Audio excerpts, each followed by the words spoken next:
What's the significance of the FBI's intervention in this last week of the US election campaign in the case against Hillary Clinton? If you look at the history of the FBI, it has become effectively America's political police. And the FBI demonstrated with taking down the former head of the CIA over classified information given to his mistress. Almost no one was untouchable. The FBI is always trying to demonstrate that. No one can resist us. But Hillary Clinton very conspicuously resisted the FBI's investigation. So there's anger within the FBI because it made the FBI look weak. Well, we've published quite a number of different sets of emails. So about 33,000 of Clinton's emails while she was Secretary of State. They come from a batch of just over 60,000 emails. In that 60,000 emails, Clinton has kept about half, 30,000, to herself, and we've published about half. And then there's the Podesta emails we've been publishing. Podesta is Hillary Clinton's primary campaign manager. So there's a thread that runs through all these emails. There is quite a lot of pay for play, as they call it, giving access in exchange for money for many different states, individuals and corporations, combined with the cover-up of the Hillary Clinton emails while she was Secretary of State, has led to an environment where the pressure on the FBI increases. I mean, the Clinton campaign has said that Russia is behind all of this. It says that Russia has manipulated the campaign and is the source for WikiLeaks and its emails. The Clinton camp has been able to project a kind of neo-McCarthyist hysteria that Russia is responsible for everything. Hillary Clinton stated multiple times, falsely, that 17 US intelligence agencies had assessed that Russia was the source of our publications. Okay. That's false. We can say that the Russian government is not the source, yes. WikiLeaks has been publishing for 10 years. In that 10 years, we've published 10 million documents, several thousand individual publications, several thousand different sources. And we have never got it wrong. All the emails that give evidence of access for money and how Hillary Clinton herself benefited from this and how she is benefiting politically are quite extraordinary. I'm thinking of where the Qatari representative was given 5 minutes with Bill Clinton for $1 million check, and many other examples. Can you 12 million for Morocco. 12 million for Morocco. For Hillary Clinton to attend. In terms of the foreign policy of the United States, that's where, for me anyway, where the emails are most revealing, where they show the direct connection between Hillary Clinton and the foundation of jihadism of ISIL in the Middle East. Can you talk something about that? How the emails demonstrate this connection between those who are meant to be fighting the jihadists, ISIL, are actually those who have helped create it. There's an early 2014 email from Hillary Clinton, so not so long after she left Secretary of State, to her campaign manager, John Podesta. That email, it states that ISIS, is funded by Saudi Arabia and Qatar, the governments of Saudi Arabia and Qatar. Now, this is I think this is the most significant email in the whole collection. And perhaps because Saudi and Qatari money is spread all over the place, including into many media institutions. All serious analysts know, even the US government has mentioned or agreed with that some Saudi figures have been supporting ISIS, funding ISIS. But the dodge has always been that's it's just some rogue princes using their cut of the oil money to do whatever they like, but actually the government disapproves. But that email says that no, it is the governments of Saudi and the government and Qatar that have been funding ISIS. The Saudis, the Qataris, the Moroccans, the Bahrainis, particularly the Saudis and the Qataris, are giving all this money to the Clinton Foundation, while Hillary Clinton is Secretary of State, and the State Department is approving massive arms sales, particularly to Saudi Arabia. Under Hillary Clinton, and our Clinton emails reveal significant discussion about it, the largest ever arms deal in the world was made with Saudi Arabia, more than $80 billion.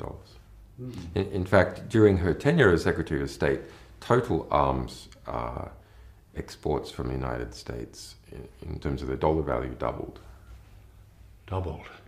And of course, the consequence of that is that this notorious terrorist jihadist group called ISIL or ISIS is created largely with money from the very people who are giving money to the Clinton Foundation.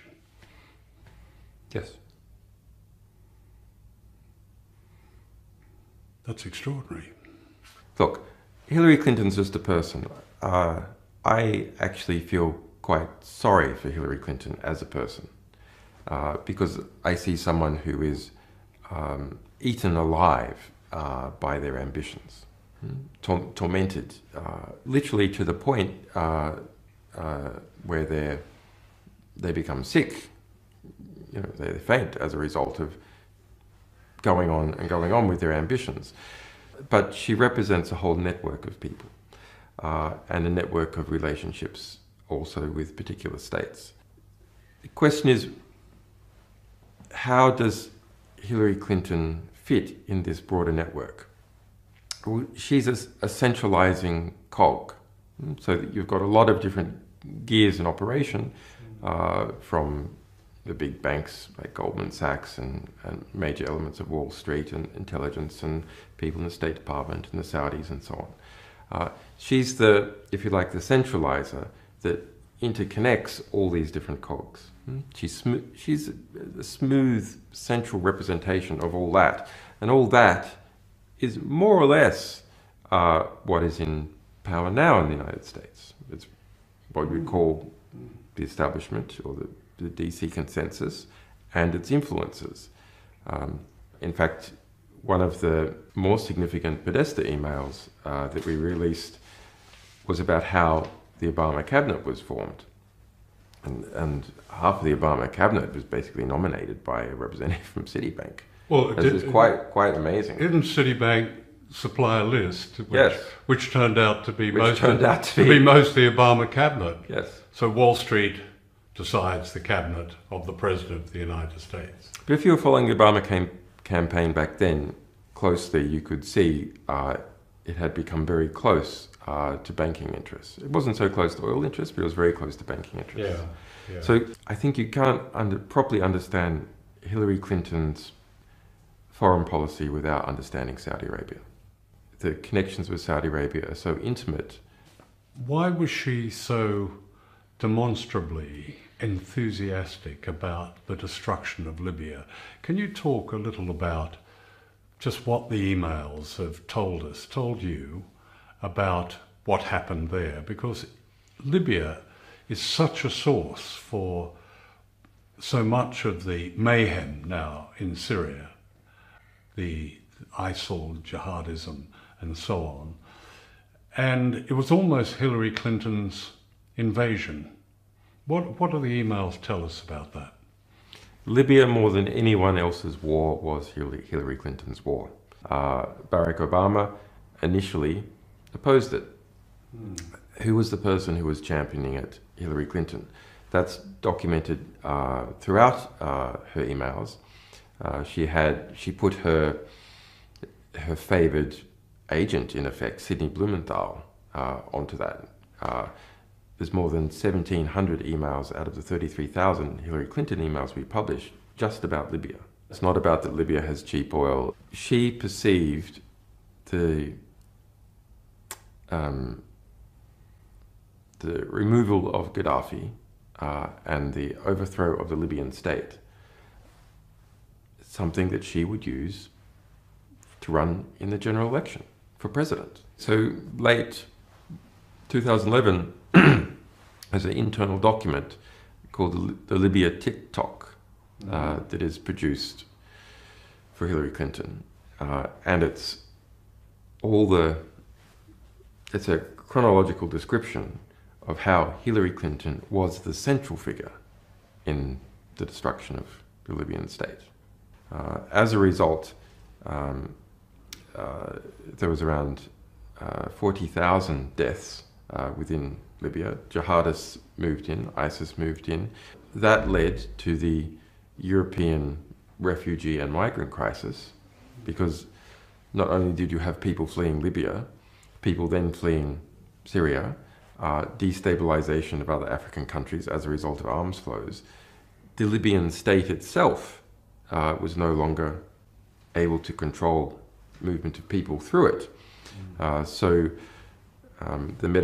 Libya faces onto the Mediterranean.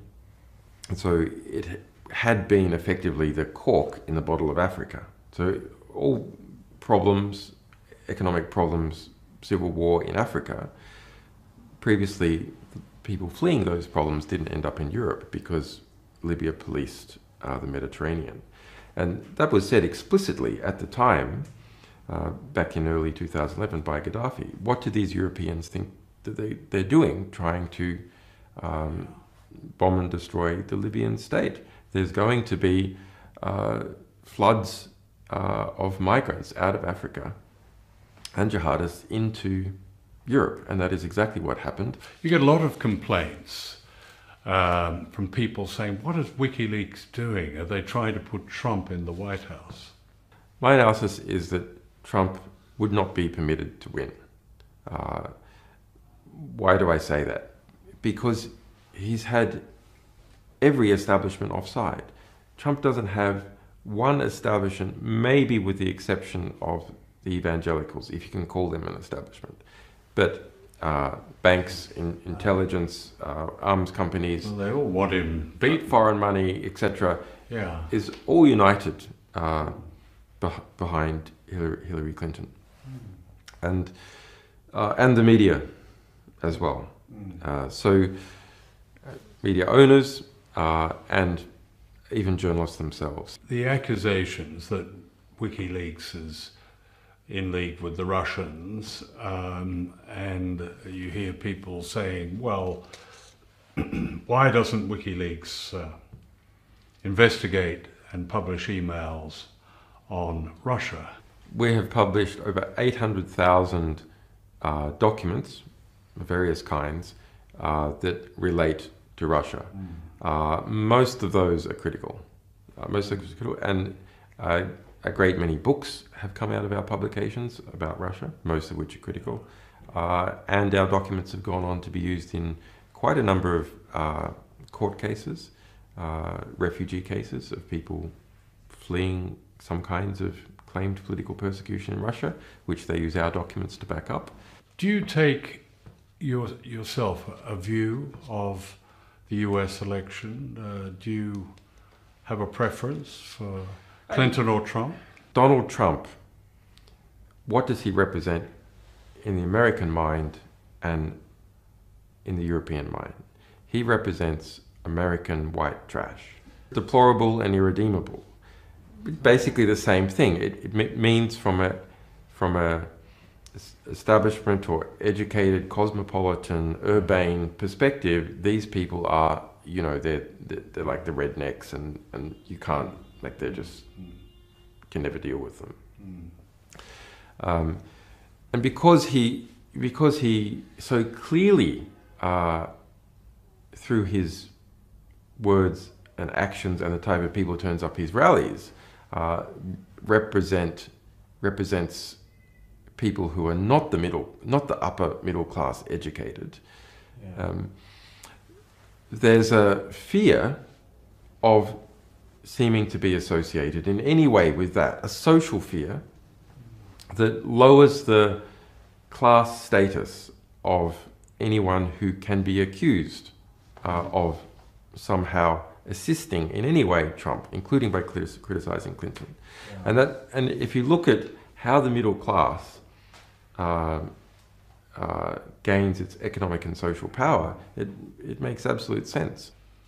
I'd like to talk about Ecuador, the small country that has given you refuge and given you asylum in this embassy in London.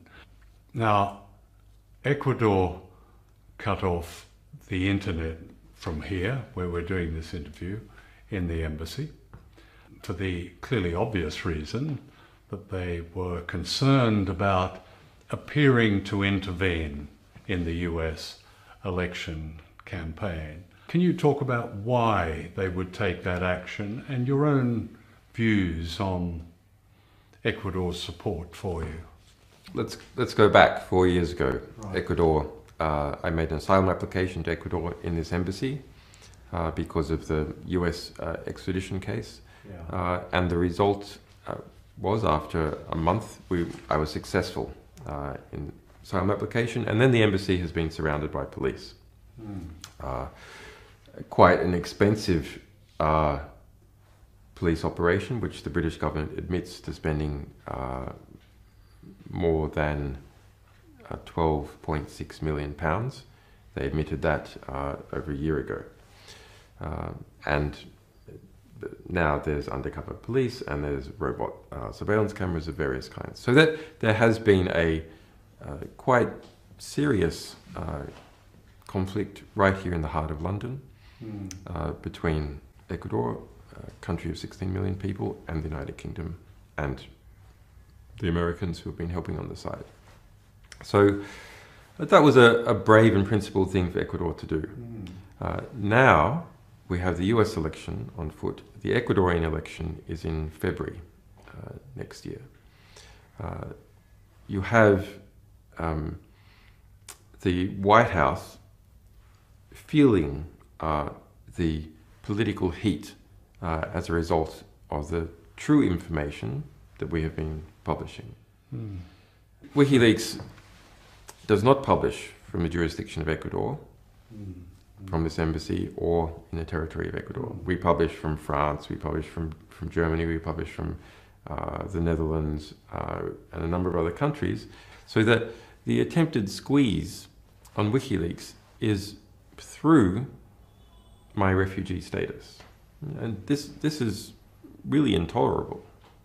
If you try and get at a publishing organization to try and prevent it publishing true information that is of intense interest to the American people and others about an election. Tell us what would happen if you walked out of this embassy. So I would be immediately arrested by the British police, and I would then be extradited either immediately to the United States or to Sweden. In Sweden I am not charged. I've already been previously cleared, etc. Yeah. So we're not certain exactly what would happen there, but then we know that the Swedish government has refused to say that they will not extradite me to the United States, and they have extradited 100% of people that the US has requested since at least 2000. So over the last 15 years, every single person the US has tried to extradite from Sweden has been extradited, and they refuse to provide a guarantee. So it's, yeah. I mean, people often ask how you cope with the isolation here. Look, one of the best attributes of human beings is that they are adaptable. One of the worst attributes of human beings is they are adaptable. They adapt and start to tolerate abuses. They adapt to being involved themselves in abuses. They adapt to adversity and continue on. So in my situation, frankly, I'm a bit institutionalized. This is this is the world. Yeah. Visually, this is the world. It's the world without sunlight, for one thing, isn't it? It's a world without sunlight, but I haven't seen sunlight in so long. Like, I don't remember it. So, yeah, you adapt. The one real irritant is that my young children, they also adapt. They adapt to being without their father. That's a hard adaptation, which they didn't ask for. Do you worry about them? Yeah, I worry about them. I worry about their mother. Yeah. Some people would say, well, why don't you end it and simply walk out the door and allow yourself to be extradited to Sweden? The UN has looked into this whole situation. They spent 18 months in formal adversarial litigation, me at the UN versus Sweden and the UK. Who's right? The UN made a conclusion. I'm being arbitrarily detained, illegally deprived of my freedom, that what has been occurred has not occurred within the laws that the United Kingdom and Sweden must obey. It is an illegal abuse. The United Nations formally asking, what's going on here? What's your legal explanation for this? He says that you should recognize his asylum. Sweden formally writing back to the United Nations says, no, we're not going to. So leaving open their ability to extradite. I just find it absolutely amazing that the narrative about this situation is not put out publicly in the press, because it doesn't suit the Western establishment narrative that yes, the West has political prisoners. It's a reality. It's not just me. There's a bunch of other people as well. Yeah. The West has political prisoners. No state accepts to call the people it is imprisoning or detaining for political reasons political prisoners. They don't call them political prisoners in China. They don't call them political prisoners in Azerbaijan. And they don't call them political prisoners in the United States, UK or Sweden. It's absolutely intolerable to have that kind of self-perception. But here we have a case, talking about the Swedish case, where I have never been charged with a crime, where I have already been cleared and found to be innocent, where the woman herself said that the police made it up, where the United Nations formally said the whole thing is illegal, where the state of Ecuador also investigated and found that I should be given asylum. Those are the facts. But what is the rhetoric? Different. The rhetoric is pretending, constantly pretending that I have been charged with a crime, never mentioning that I have been already previously cleared, never mentioning that the woman herself says that the police made it up, trying to avoid that the UN formally found that the whole thing is illegal, never even mentioning that Ecuador made a formal assessment through its formal processes and found that yes, I am subject to persecution by the 30,000 to herself, and we've published about half. And then there's the Podesta emails we've been publishing. Podesta is Hillary Clinton's primary campaign manager. So there's a thread that runs through all these emails. There is quite a lot of pay for play, as they call it, giving access in exchange for money for many different states, individuals and corporations, combined with the cover-up of the Hillary Clinton emails while she was Secretary of State, has led to an environment where the pressure on the FBI increases. I mean, the Clinton campaign has said that Russia is behind all of this. It says that Russia has manipulated the campaign and is the source for WikiLeaks and its emails. The Clinton camp has been able to project a kind of neo-McCarthyist hysteria that Russia is responsible for everything. Hillary Clinton stated multiple times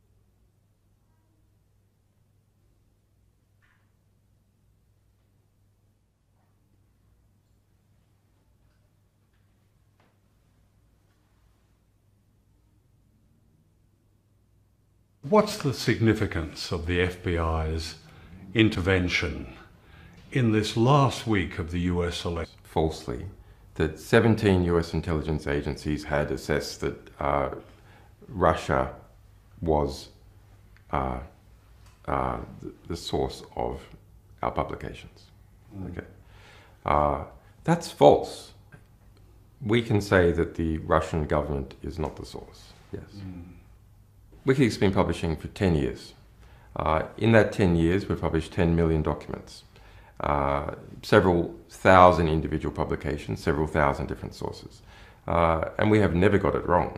All the emails that give evidence of access for money and how Hillary Clinton herself benefited from this and how she is benefiting politically are quite extraordinary. I'm thinking of where the Qatari representative was given 5 minutes with Bill Clinton for $1 million check, and many other examples. Can you 12 million from Morocco.